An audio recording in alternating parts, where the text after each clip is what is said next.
یہ زکات دے سکتا ہے، نہ یہ حج کر سکتا ہے، یہ کوئی نیک عمل نہیں کر سکتا ہے، مگر اگر اس نے دنیا میں اچھے اعمال کیے ہوں، صدقہ جاریہ کیا ہو، وہ مرنے کے بعد بھی اس کو تواتر رہے گا، انشاءاللہ قیامت کے صبح تک رہے گا۔ اب وہ ہم یہ سرچ کریں گے، تحقیق کریں گے، اس کے بارے میں ہم جانیں گے کہ وہ کیا عمل ہے۔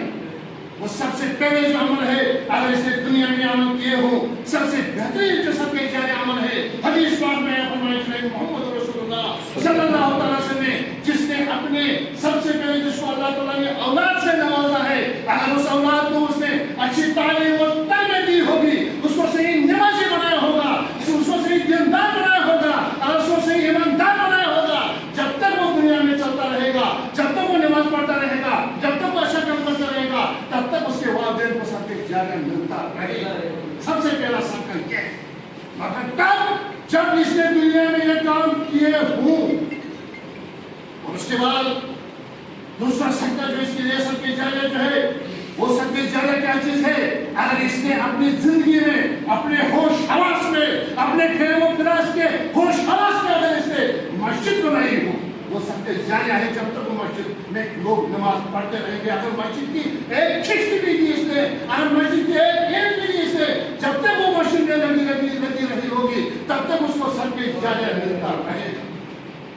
اس کے بعد فرمایا اگر اس نے سرائے بنائی ہوگی جس سے لوگ استفادہ اٹھائے ہوں گے، جب تک اس میں لوگ استفادہ اٹھاتے ہوں گے، تب تک اس کو صدقہ جاریہ ملتا رہے ہوگا۔ اس کے بعد اگر اس نے راستہ بنایا ہوگا اللہ کی رضا کے لیے، جب تک اس میں لوگ راہ عام شرع عام اس میں چلتے ہوں گے، تب تک اس کو ثواب جاریہ ملتا رہے گا۔ اس کے بعد اگر اس نے پھلدار درخت لگایا ہوگا، سایہ دار درخت لگایا ہوگا، جب تک وہ اس میں لوگ استفادہ اٹھائیں گے، تب تک اس کو صدقہ جاریہ ملتا رہے گا۔ اس کے بعد اگر اس نے اچھے کام کیے ہوں گے، نیک بھلائی کام کیے ہوں گے، اس کے بعد اگر اس نے مدارس بنائے ہوں گے، کسی بچے کو تعلیم اور تربیت دی ہوگی، کسی بچے کو اگر پڑھنے کے لیے اس نے پین دیا ہوگا، قلم دیا ہوگا، اس کو کھانا دیا ہوگا اپنے ہوش حواس میں، یہ نہیں ہے کہ جس پر یہ چاہتی سوری جس کا اس کو بولتے ہیں، جس کا جو بات سے میں حال بولے، اس وقت آگے 25% وہ لے سکتا ہے، اس وقت برا نہیں لے سکتا ہے، شریعت اس کو اجازت نہیں دیتی ہے۔ ہاں ہوش حواس میں وہ جتنا چاہے اتنا کر سکتا ہے، اس کو اجازت ہے۔ اگر یہ کیا ہوگا، اس کو جب تک وہ بچہ قرآن شریف پڑھتا ہوگا، جب تک وہ بچہ تعلیم و تربیت حاصل کرتا ہوگا، جب تک وہ بچہ دین کے کام میں مصروف ہوگا، تب تک اس شخص کو صدقہ جاریہ ملتا رہے گا جس نے اس پر وہ معاملت کی ہوگی صدقہ جاریہ میں۔ تو یہ کام صدقہ جاریہ میں ہے۔ اب ہم جو اس وقت ہے، اللہ تعالیٰ مرحوم کو مغفرت فرمائے، اس کو جنت الفردوس میں اعلیٰ سے اعلیٰ مقام عطا فرمائے، اس کے تمام کوتاہیوں کو، رنجشوں کو عفو فرمائے، اور ہمیں ہدایت نصیب عطا فرمائے، ہمیں دین کی سمجھ عطا فرمائے، ہمیں عقل سلیم عطا فرمائے، ہمیں علم نافع عطا فرمائے، ہمیں علم نافع عطا فرمائے، ہم اللہ کے دربار میں رزق طیبہ کے سائے۔ تو اللہ تعالیٰ فرماتا ہے، اللہ کے رسول صلی اللہ علیہ وسلم فرماتے ہیں کہ سب سے بہترین جو چیز ہے وہ کیا ہے؟ رزق طیبہ، پاک رزق۔ اور کیا ہے؟ اللہ اور اللہ کے رسول صلی اللہ علیہ وسلم کے احکامات پر عمل کرنا۔ اگر آپ نے دیکھنا ہے تو آپ قرآن پاک کو اٹھا کر دیکھیے، سورہ حشر شریف آیت نمبر 7 میں دیکھیے، اللہ تعالیٰ فرماتا ہے کہ جو میرا محبوب آپ کو دے، جس چیز کا حکم فرمائے یہ کرو، اس کو بے چون چاک کرو، وہاں اپنی عقل کو ذبح کرنا ہے شریعت کے تلوار سے، شریعت کے چھری سے، وہاں بیت اللہ نہیں کرنی ہے۔ اور جہاں اللہ اور اللہ کا رسول صلی اللہ علیہ وسلم کو فرمایا یہ نہیں کرنا ہے، وہاں بالکل نہیں کرنا ہے، وہاں اگر کچھ بھی ہو جائے اس چیز کو مجتنب رہنا ہے، دور رہنا ہے۔ یہی ایمان، یہی احکام شریعہ پر عمل کرنا ہے۔ جب اس پر انسان عامل ہو جائے گا، اور اس کے ساتھ دوسرا پوائنٹ کیا فرماتا ہے؟ اس کے بعد فرمایا کہ آپ کے ہاتھ اور زبان اور آپ کے پورے وجود سے دوسرا انسان محفوظ رہنا چاہیے۔ اگر یہ آپ نے کیا، آپ کو اللہ تعالیٰ جنت کی ضمانت دیتا ہے۔ سبحان اللہ۔ اگر آپ نے اٹھانا ہے، مستند حدیث پاک ہے ترمذی شریف میں، یہ حدیث پاک کے مطلب حدیث پاک ہے، اس کے راوی حدیث ہے فضل رضی اللہ عنہ ہے۔ اور اس کے بعد یہ جو چیزیں انسان جب انسان کرے گا، اللہ تعالیٰ کی رضا کے لیے کرے گا، اس کی خوشنودی کے لیے کرے گا، وہی انسان دین میں بھی کامیاب ہوگا، دنیا میں بھی کامیاب ہوگا اور آخرت میں بھی کامیاب ہوگا۔ اس لیے میں دل التماس آپ سے کرتا ہوں، ہم آپ کے مشکور ہیں کہ نماز 40 منٹ پر ہے، تو اس کے بعد میں ہمارے امام و کبیر